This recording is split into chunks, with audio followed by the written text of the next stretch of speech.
Alright guys, it's Wednesday after a very nice and enjoyable webinar yesterday. We had the CPI, right? But before we talk with the CPI, with the numbers, the actual number came in, let's talk about what we've learned yesterday on the webinar. But first, keep with me until the end of this video. I will disclose my opinion about, this is stronger CPI. That actually didn't have much impact, but keep with me in the end. I will definitely make sure you will be informed. But first, please, you already know, give us a thumbs up. I'm gonna wait for that, and subscribe to the channel. Still waiting. No, you haven't done it yet. I can see it. Yeah, that guy done it, but okay, now everyone done it. All right, guys. Well, I need to do that, otherwise you guys don't give us a thumbs up and we're working for nothing here, all right? So please, show YouTube and, give us a thumbs up and show YouTube that this content is really valuable. All right, so let's go what we learned yesterday, all right? Lots of people get me commented on where can I have the recorded of the webinar. Well, I can't send it to you because it's a huge file, all right? And there's no way for me to send it to you. Otherwise, it will be so slow for me to send it, so slow for you to download it. On this reason, we put it on the YouTube. So we upload it every Wednesday morning. David does the beautiful job to upload it on YouTube and make the life easier for everyone.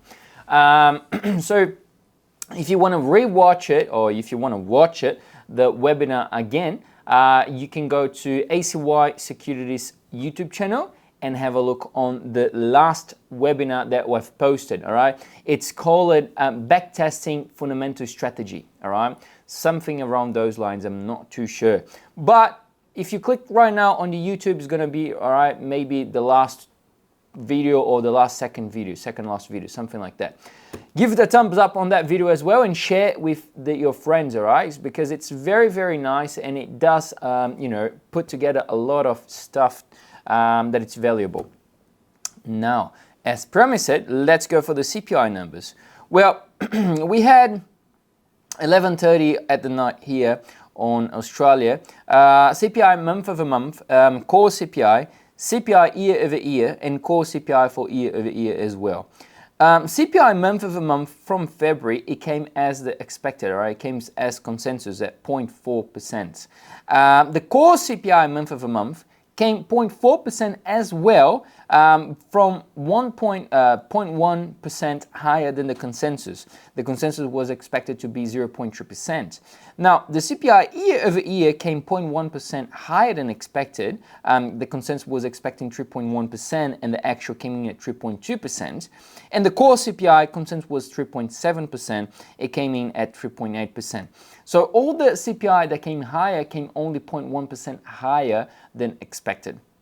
Now, was this sufficient to drag the US dollar up? Well, if we look at the US dollar index right now trading at 102,903, we only had a small push up, and then after the day close, we've pretty much came back to the exactly same price of 102,900. So indeed, it wasn't a big take for the market. Why?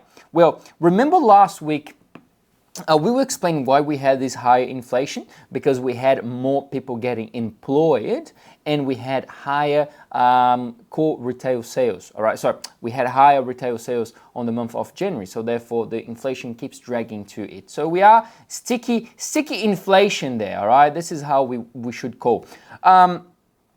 But the market didn't react on a very positive manner for that, because of the higher unemployment rate coming in at 0.4%. So,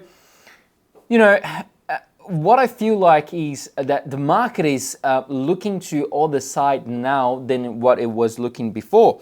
So before it was actually worried about the CPI. And now, if we come back to June 2023, when we had the minutes from the FOMC, they immediately stated that it was actually to get a bit stuck on the unemployment rate growing this year, achieving the peak, as well as a output of a GDP. That means a not too not too good GDP, all right, underperformance, I would say, and a bit of a sticky inflation coming in as expected, coming a little bit higher, as expected, a bit higher, a bit lower, and so on.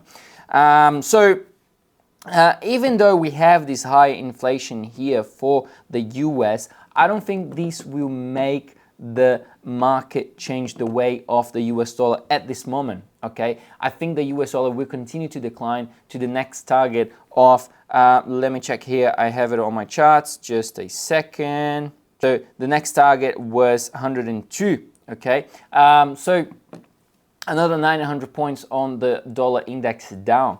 Will that actually happen? Well, we need to see the next data, next set of data for next week as well, all right? So remember, we're just on the second week of March. So yeah, my take for the US dollar is that it's coming to an end, all right?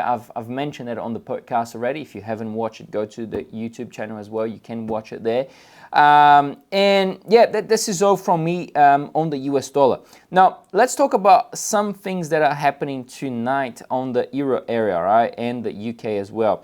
We're going to have GDP month over month for UK, manufacturing production, and we're going to have trade balance for UK. This is going to be all at 6 p.m. on Australia time. And then at 7 o'clock, we're going to have a very, very, very important European Central Bank non-monetary policy meeting, and as well the supervisory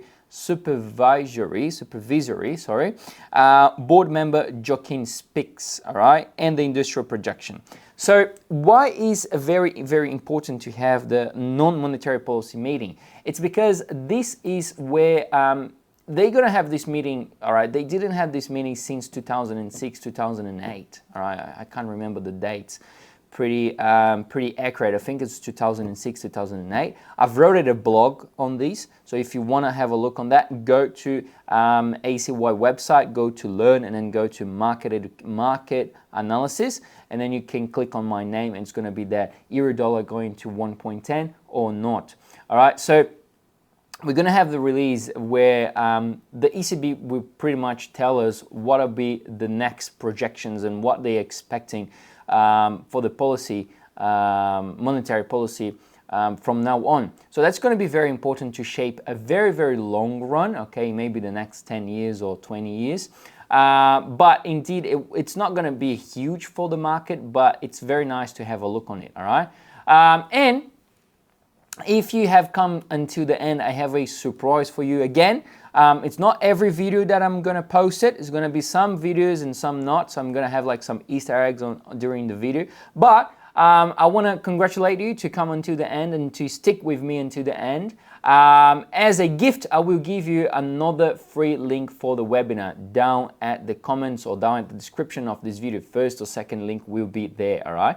This is where you can interact with me. You can call me, you can send me a message, and we can discuss analysis, and I publish my analysis every day. Most of the days, I try to do at least 4 days a week.